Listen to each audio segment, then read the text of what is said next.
Our first story is titled, Am I the A-hole for exploding at my brother's fiancé? My younger brother Mark has been engaged to Sarah for 2 years, but I've known her a lot longer than that. We were in the same year at school, and she and her friends made my life hell for years. She was so awful, and I was happy to finish school and never see her again. Mark studied medicine and became a doctor, and I didn't know this, but so did Sarah. Obviously, she's a few years ahead of him, but they ended up working at the same hospital. They started going out, fell in love, etc. My parents have accepted her with open arms. Keep in mind they know that this is the girl who bullied me for years, who they used to go into the school to complain about, and who cried her way out of it and acted like she was the victim. None of that has even been mentioned. They were perfectly happy to accept her because Mark loves her. Mom has bonded with her, and they're always doing stuff. She spends more time shopping for clothes or shoes or whatever with Sarah than she does doing anything with me. I live 5 minutes away from my parents, and by now, I barely speak to them. Mark and Sarah were meant to marry, but the madness going on meant that they had to postpone it until next year. They came for dinner with my parents yesterday, and I was invited too. At family events, I just avoid her because I don't want a row, but this time, she tried to talk to me. I was stressed from work, so wasn't in the mood. Sarah tried to provoke me. She asked if I'd like to come out shopping with her, saying she could get me something a bit nicer. She used to make fun of my clothes all the time, so there's no way that wasn't a dig. I lost my temper and went mad at her. I said I don't like her and never will, that I won't be coming to her wedding, and that I hope that they have to postpone so that Mark has time to realize what a horrible C she is. She ran straight to Mark crying, saying all the things I'd said. He went mad at me for upsetting her, and my parents took her side, saying I was awful for wishing that on her. I was told to leave and did exactly that. My mom texted me later, saying I should apologize. I don't see why I should. I don't like this woman, and I never will. She is still trying to bully me, and she has my brother wrapped around her little finger. I don't have to be nice to her. I don't think I said anything wrong. I just told her what I think in no certain terms. Now let's read the top comments for this post. Not the a-hole. She got you. I highly recommend therapy. A good therapist will help you deal with the situation better in the future. You deserve none of this. I'm sorry you've been put through this.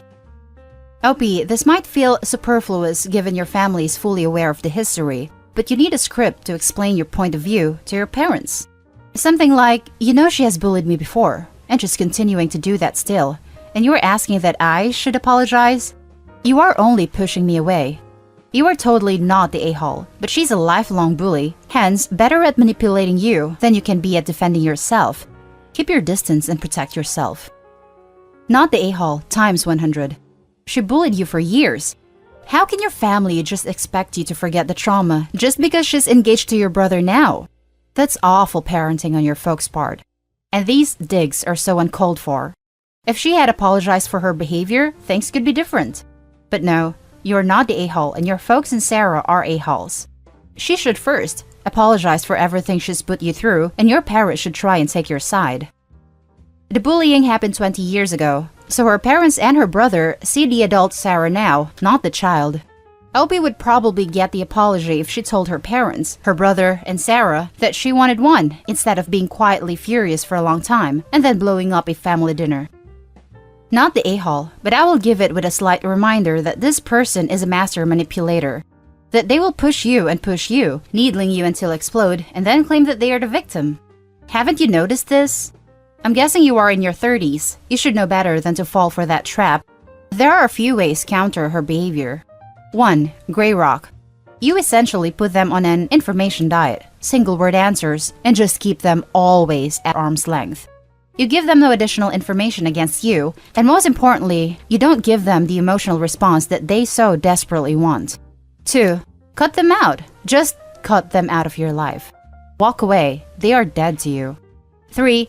Killing them with kindness. Speak generously, act graciously, meet a need, listen to their vapid and inane subjects, and of course, always smile at them. I don't think this will work, but it's worth a shot. Good luck. Now for the second story. Am I the a-hole for not wanting to buy my fiancé the ring she wants? Friend said I was cheap and should reconsider marrying my fiancé, so I'm going to ask for some unbiased opinions here. Background. I work as a software engineer, and I grew up upper middle class. Parents make a total of around 300,000. My fiancé's family is significantly wealthier, and she grew up, in my opinion, financially irresponsible. Dropping 10,000 a month in clothes is irregular. She is a cardiovascular residency student. I recently proposed to her with the consideration of her picking her own ring. She took me to Tiffany and some other obscure brands to try on rings, and I told her it was way out of my budget, 20,000 plus. She tried to ask if I was willing to split the cost of the ring 50-50. With her wanting big name brands, engagement and wedding ring for us both would cost way over my $500 budget for jewelry. She relented and sent me a link to a ring that cost $1,000, not including tax. Obviously, I said no again. I can't understand what her obsession is with jewels, to be honest. I don't even plan on wearing my wedding ring because I'm not a jewelry guy. When I told my fiancé, she just gave me a yikes, rolled over and went to sleep. A couple days later, our mutual friend from her middle/high school and my university said I'm being too cheap.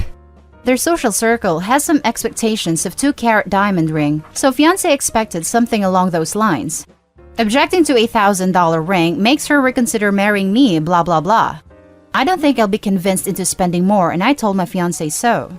Confronted her about gossiping about me to our friends. She blew up saying I put her under a lot of pressure by being sensitive to our different finances. Doubting she can have the wedding of her dreams under my budget, and made it clear that I don't dictate how much she can spend, which I don't in the first place. Wants a prenup now and won't speak to me over circles of metal. I don't really question her budgeting outside of this issue, and it's the only time we've fought. I honestly can't believe she has the audacity to air out our financial situation to our mutual friends.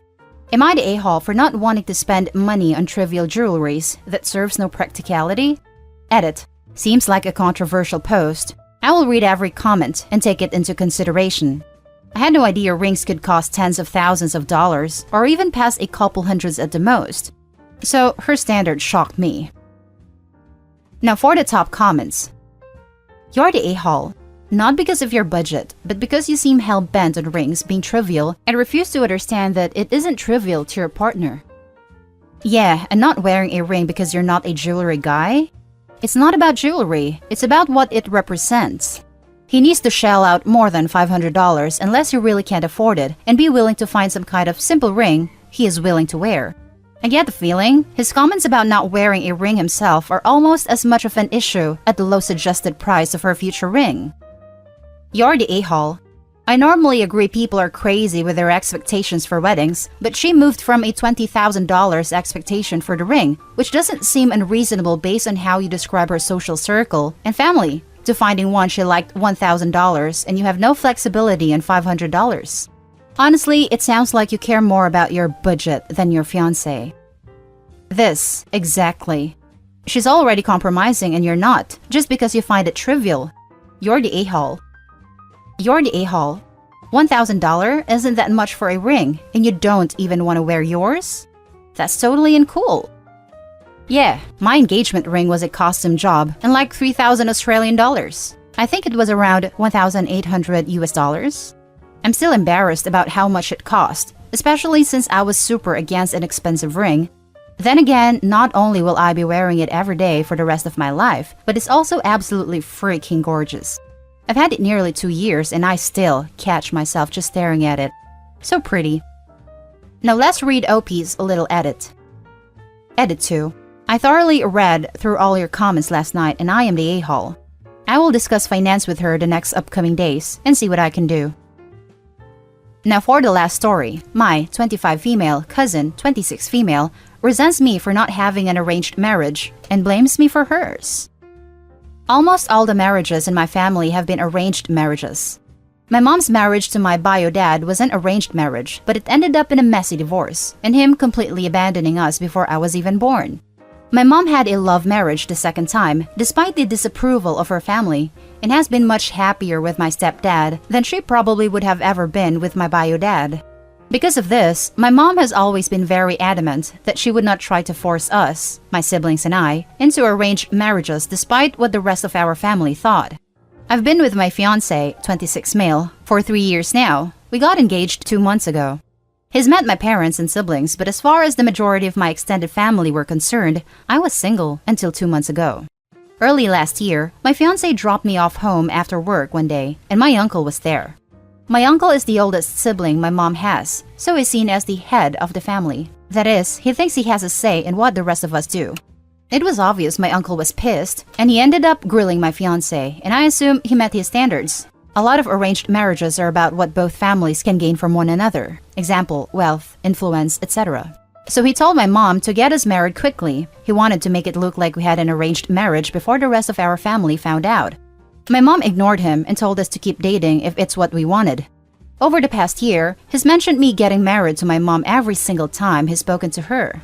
Apparently, my uncle assumed just because he'd given the order that we were going to get married soon. He told my cousin, his daughter, that I had agreed to an arranged marriage, and because I had and she was older, she should agree to the match he'd found her. My cousin never mentioned this to me, but she did agree to marry the man my uncle found for her. They got married late last year. They haven't had a good marriage, and my cousin is very unhappy. Her husband is incredibly controlling and hardly ever lets her go anywhere without him or a member of his family. Last week, she was over at my house when my fiancé came over to drop some of the clothes I left at his place over. When I told my family about my engagement, they all assumed it was an arranged marriage, and I didn't bother clarifying because it really isn't anyone's business. You don't tend to do sleepovers if you're having an arranged marriage, so my cousin knew immediately it wasn't what she assumed. She started asking me questions about my relationship, and I answered honestly. She got really angry at me and kept demanding to know why I didn't tell her about him. The thing is, I'm very close to this cousin, but I know how our family is about dating, and I didn't want my male cousins trying to strong-arm my fiancé. They've jokingly threatened this before.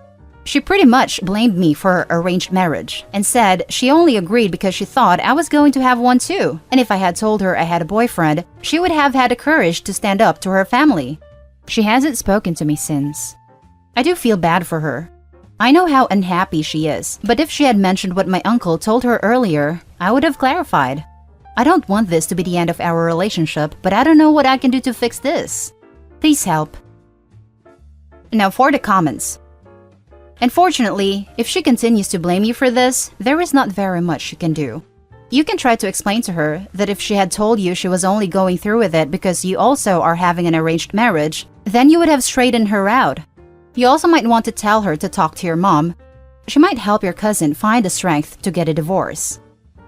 Your cousin needs to take responsibility for her own decisions.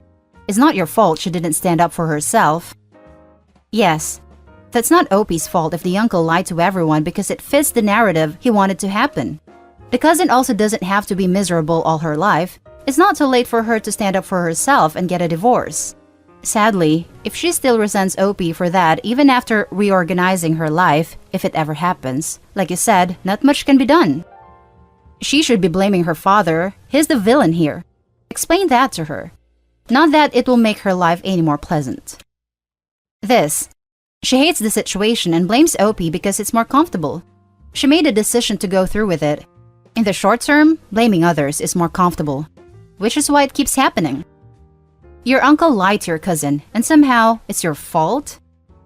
For most people, it's easier to be upset at a peer than at a superior. It may also be anger, coming out, and denial. It may take her time to see and accept it was her father. I hope she comes to light, but it's going to hit hard. She trusted him, she got screwed, and now she finds out it was a ruse. How heartbreaking. I think you are right. The missing details are so much easier to process and be mad at right now. And those are the stories for this video, guys. As always, leave a comment below and don't forget to hit like and subscribe for more content. I'll catch you in the next one. Stay safe.